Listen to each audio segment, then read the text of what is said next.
Aparato crítico y normativa APA. Curso breve.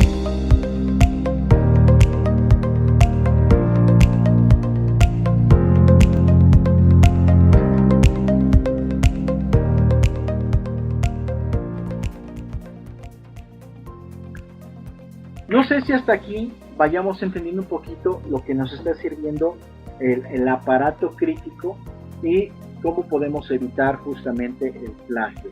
Abro aquí el micrófono para algunas reacciones. Bien, a partir de lo que vayamos estudiando, Eufemio, yo creo que estas normativas APA, de hecho lo que comentabas, en la parte de la escuela diaconal, lo que estamos haciendo en Colombia, nos habían dado una pequeña introducción, y creo que ciertamente necesitamos ser muy claros en lo que opinamos y decimos, ¿no? Y los decías muy cuidadosos en qué compartimos.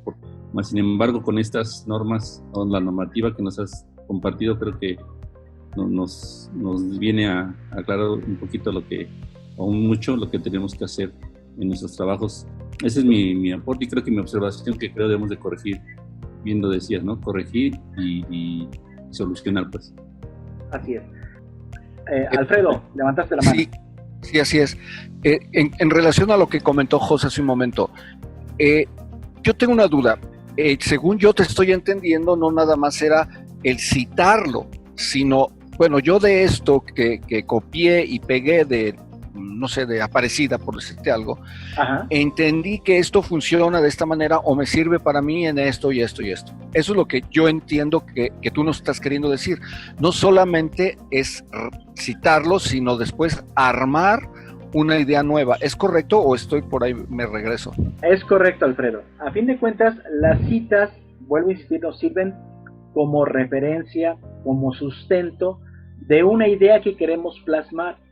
El problema está cuando solamente citamos y no presentamos ninguna idea, pero no hubo ningún aporte, no hubo ningún análisis, no hubo ningún proceso de asimilación del contenido, que eso es lo que nosotros queríamos buscar, que es lo que nosotros deseamos también con este tipo de cursos. Es decir, ustedes qué están aprendiendo, esto qué les está aportando, ¿sale? Entonces sí, okay, gracias. Coincido contigo, Alfredo, va por ahí. Rodolfo, adelante, levantaste la mano. Sí, fíjate que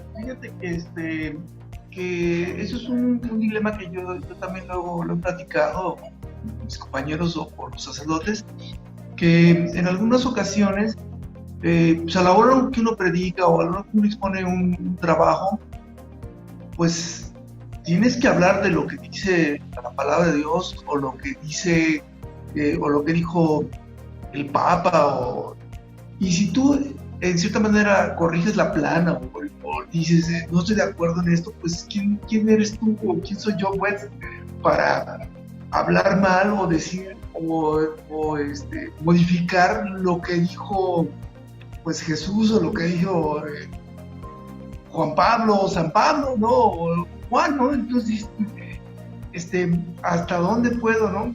Y a mí a veces me o sea, tengo que poner en mi trabajo, pues lo que dijo San Juan o lo que dijo Marcos, ¿no?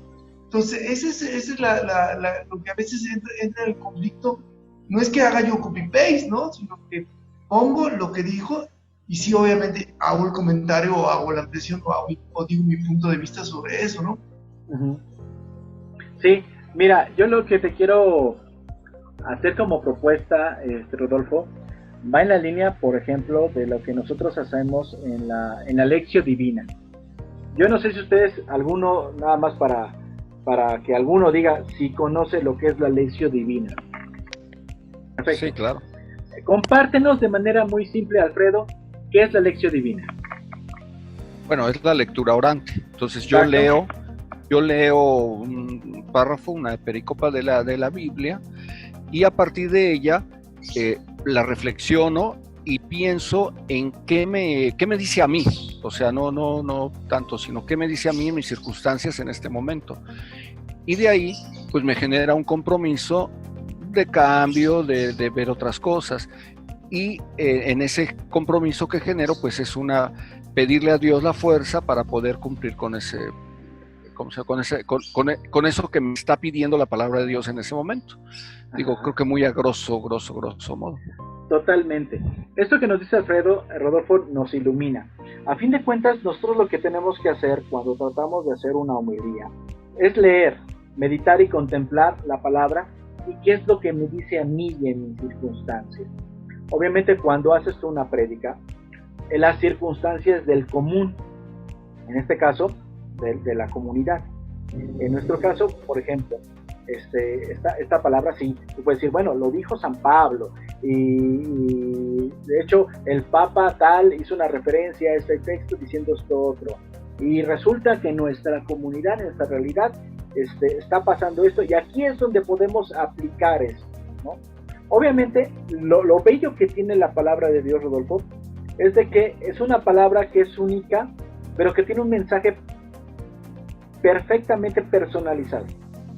Es decir, tú lo que puedes ayudar en tu reflexión, que esa es la humildad, es ayudar a la reflexión, pero no va a ser el mismo mensaje que aún tú trates de expresar, de traducir, de criticar, de compartir, al que le deje a ese joven que está viviendo un problema de drogadicción, o a ese papá que está teniendo problemas de alcoholismo, o a esa esposa que está teniendo problemas de adulterio, o aquel otro trabajador que ha sido despedido, o aquella viejita que está teniendo la noticia de un cáncer terminal, o aquella familia que está viviendo esta pandemia y que ya tiene 2 familiares que han fallecido y tienen 4 que están con oxígeno.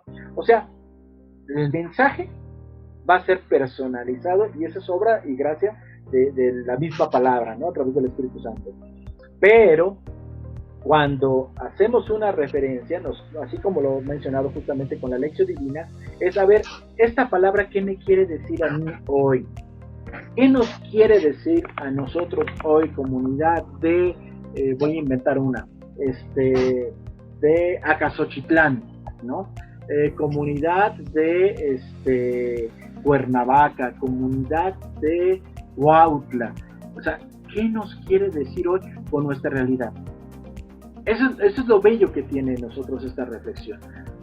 No es que, como tú dices, ¿con qué autoridad lo decimos? Pues, quieras o no, y si lo vemos así, hay una autoridad desde el momento que tú fuiste consagrado, ¿no? Hay una autoridad y esa autoridad te la está dando Dios. El poder proclamar su palabra y el poder reflexionar sobre ella misma. Por eso aguas, porque esto que les compartía Jos es muy cierto, aguas porque la palabra compromete, la palabra es acción, la palabra mueve conciencias. Entonces, qué mejor que la fundamentes bien, qué mejor que la reflexiones bien, y no de una manera intelectual, académica. El valor que te da, por ejemplo, la palabra de Dios es que ahorita estamos utilizando herramientas académicas, ¿no? Pero nos va a permitir que haya un proceso en este famoso aparato crítico de poder investigar más, de poder profundizar más, de poder interpelar más mi realidad y la realidad de los demás, de mis hermanos, de la comunidad. Por eso, fíjense, aunque la palabra sí tiene un mensaje personalizado, la acción salvífica se da en la medida en que la palabra se comparte. Por eso Jesús, eso es bellísimo teológicamente hablando, Jesús es palabra, pero es palabra que se comparte, es palabra que se da, es palabra que llega a todos, es palabra que tiene que llegar a todos, ¿no? Ese es el principal desafío. Aún hasta los que no creen, ahí tiene que llegar la palabra. Entonces, si hasta aquí vamos entendiendo justamente esta parte, este segundo momento, ya prácticamente estaremos viendo estas normas APA, ¿verdad? Que tuvieron su origen en el año de 1929, cuando un grupo de psicólogos, antropólogos y administradores de negocios acordaron establecer un conjunto de estándares o de reglas que ayudan a la hora de codificar varios componentes de la escritura científica para darle como objetivo, como fin, el facilitar la comprensión de una lectura. Entonces, nosotros lo vamos a ver no tanto en su forma, sino en su fondo, que lleguemos nosotros a tener elementos para poder nosotros citar de manera cada vez más profesional y poder entender mejor y con claridad un texto. Entonces ahí este manual que ustedes ven aquí a su derecha es justamente, pero lo que me interesa, ya decía yo, es la parte de forma de citar. Me voy a ir al fondo, no a la forma.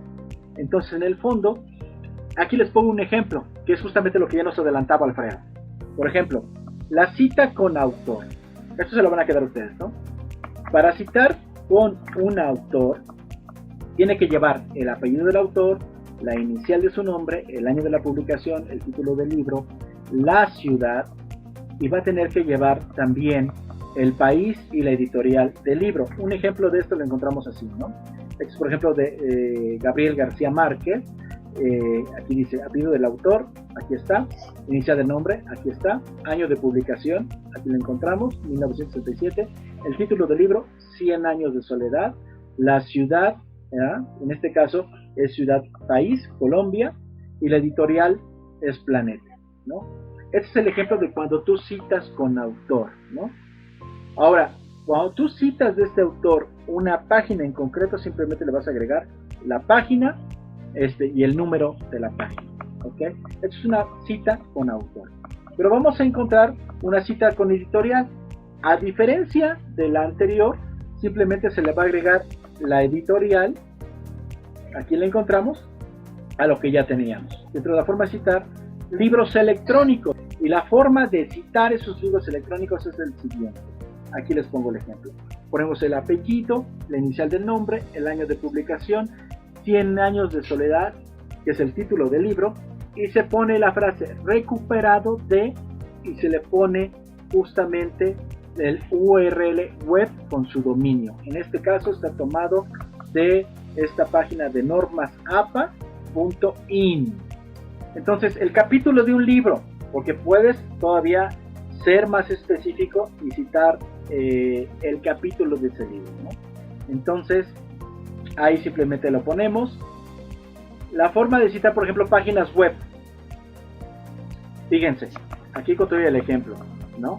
Esta es una página web, tienes que poner el apellido del autor, inicial del nombre del autor, la fecha, el título de la página, nombre de la página web y el URL, ¿no? Entonces en el ejemplo aquí lo tenemos, es de Rivas A, sería Rivas Antonio, y Urban B, son dos autores de esta página, del año de 1919, de agosto 28. El título de la página es Generador Online de Normas APA y la encuentras en este URL, ¿no? Esto es cuando, por ejemplo, está dentro del cuerpo de la página la información de la cual tú estás haciendo referencia. Cuando está publicado en una red social, aquí pongamos el ejemplo, por ejemplo, Twitter. Entonces ahí tú pones el apellido del dueño del perfil, la inicial de su nombre, su usuario Twitter, aquí tenemos el ejemplo, ¿no? Y la descripción del tweet y el URL del Twitter. Entonces este es de Rivas A, este es su usuario, la fecha, el nombre de descripción y de dónde está el URL de su Twitter. Artículos web que de repente tú encuentras que no aparece el autor, ¿sí? Entonces pones ahí, por ejemplo, es el título del artículo, en este caso se llama Cambios Globales, la fecha de la publicación y recuperado, y le vas a poner la URL. El artículo web sin fecha, igual aquí, a diferencia del anterior, como tú puedes saber aquí arriba, sí aparece la fecha de la publicación y aquí no aparece la fecha de la publicación, cuando fue publicado. Entonces lo presentas así. Artículos web sin título, de igual manera, aquí aparece el nombre del autor, la inicial, la fecha de publicación, que fue en el 2010, la descripción y de dónde lo recuperas. Archivos en PDF, ponen el apellido del autor, su inicial del nombre del autor, la fecha, el título del documento y aquí entre corchetes le vas a poner que es un archivo de PDF y recuperado de el URL o de la página en que se descargó. Otra forma de citar son citas cortas. La parentética es cuando tú pones entre paréntesis, ¿sí? Y pones justamente entre comillas la frase de la cual estás haciendo referencia. El texto propio va de aquí, desde la ira hasta que se manifieste, 2 puntos, y esta frase, que ya no es de ustedes, es la que va a ir entre comillas, por eso les pongo aquí en rojo, y la fuente entre paréntesis. Pero también está la narrativa. Aquí ustedes pueden decir, para Salvater, o sea, para ese autor del año 2005, la ira es una simple reacción humana, y lo dice textualmente, entre comillas, en la página 81. Tenemos también la cita en bloque. La cita en bloque es lo que estábamos viendo anteriormente. La parentética nos presenta así. En definitiva, este es el primer párrafo, es el que tú estás redactando con tus propias palabras, y esta otra, que es la cita en bloque, aparece con un espacio, ¿sí? Que esto lo das tú con el tab de la computadora, ¿tá? Porque ya lo estás haciendo tú resaltar de tu texto, de Tovar, de 1986, en la página 23, ¿sale? Esto es parentética, la cita en bloque, cuando tomas un fragmento completo. Cuando lo haces de manera narrativa, fíjense, tú lo retomas en tu texto, aquí dices tú que advierte Tovar, o sea, hace referencia directa al autor en este año, y justamente en la página 23, el texto que él escribió. Para referenciar un video, aquí les pongo un ejemplo, un video, por ejemplo, de tu servidor, el curso de Diaconía Social, que está en YouTube. El apellido, Flores, nombre del canal, Eufemio Cantos y Reflexiones Católicas, año, mes y día, como ahí aparece. El título del video, este video en concreto se llama Presentación del curso de Diaconía Social, que es, entre corchetes, un video, y la URL de YouTube. Este es un ejemplo de una referencia bibliográfica. Nota, la referencia bibliográfica es justamente de dónde estoy tomando esto y dónde está la página web de donde lo tomé. Estas pueden aparecer al final de todo el documento citado. Y este es un ejemplo de la bibliografía. Esto es tomado de un documento de la iglesia y te presenta primero los libros de la Biblia, y luego te presenta ahí los documentos del Concilio Vaticano II y los documentos del Magisterio. Conclusión. En la elaboración de cualquier documento de investigación, las citas y referencias bibliográficas son una actividad necesaria y obligatoria. El uso de fuentes diversas y el contraste de ideas otorgan a cualquier escrito rigor científico y solidez intelectual. El respeto a los derechos de autor y propiedad intelectual garantizan la aplicación de una verdadera ética y demuestran la calidad personal y profesional del investigador.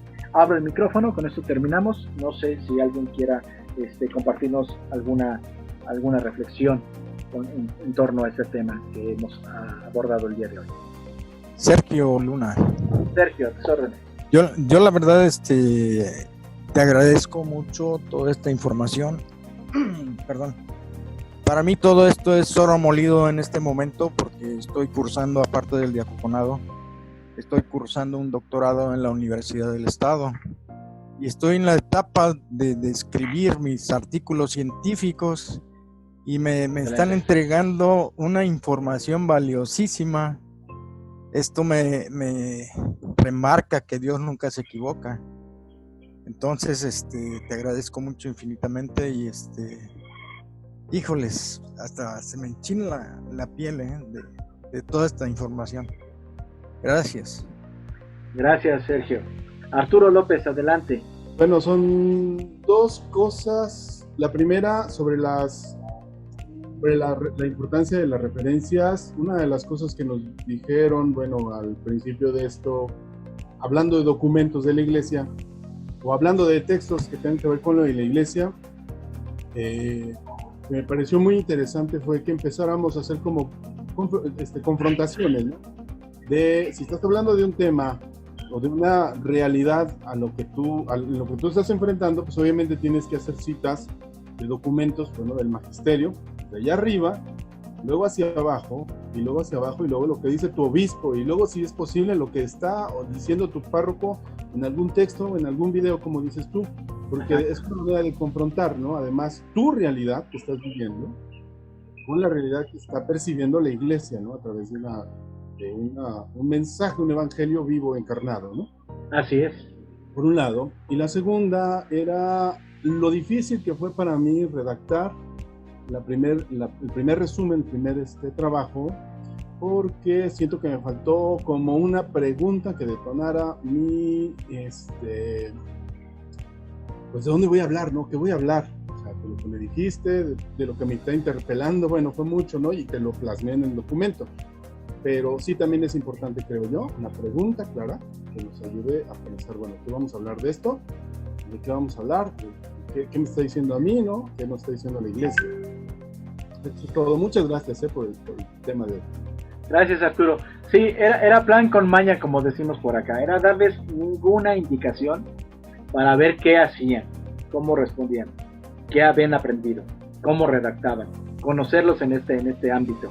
Y obviamente, como tú mencionas, Arturo, para las siguientes reportes, mapas conceptuales, cuadros sinópticos que se les va a pedir, sí se les van a dar instrucciones más específicas.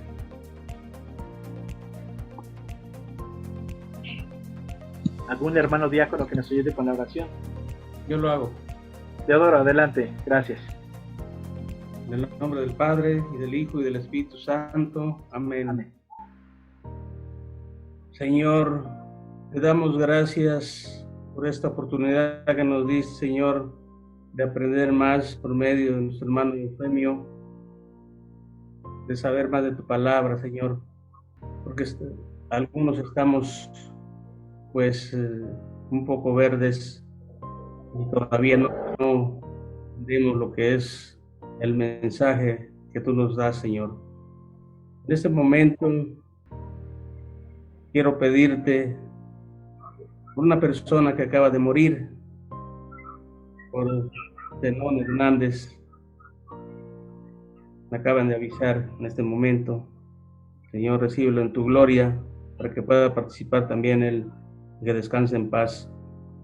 Te pedimos también por todos los puntos en general, para que puedan también ellos participar.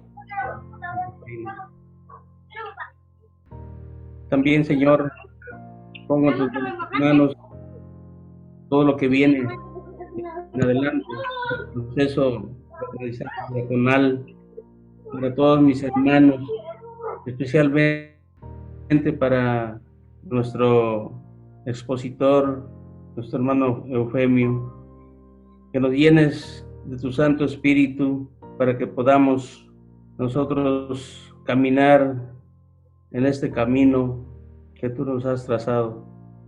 Señor, gracias por recibirnos, gracias por tenernos aquí ocupados y preocupados. Gracias, Señor. También a ti, mamita María, te damos gracias a ti porque tú siempre estás con nosotros, acompañándonos en todo momento, los que queremos servirle a tu Hijo de alguna manera, si es posible, llegar hasta la meta. Gracias, Madre Santísima, gracias por todo y por todos. Pueden dar la bendición los diáconos, por favor. Padre, Hijo y Espíritu Santo, descienda sobre cada uno de ustedes y permanezca para siempre. Amén. Amén. Nuestra reunión ha terminado, pueden ir en paz. Demos gracias a Dios. Pues muchas gracias, buena noche. Esta sesión quedó grabada y se las compartiremos vía YouTube. Gracias. Dios te bendiga. Gracias, Dios te siga bendiciendo. Hasta luego, hermanos. Que descansen. Muchas gracias, Femo, a todos sus compañeros, hermanos, diáconos y todos los que aún están en el camino. Que Dios los bendiga y los cuide, a ustedes y a su familia. Gracias y buenas noches. Buenas noches a todos desde Toluca. Buenas noches. Roberto.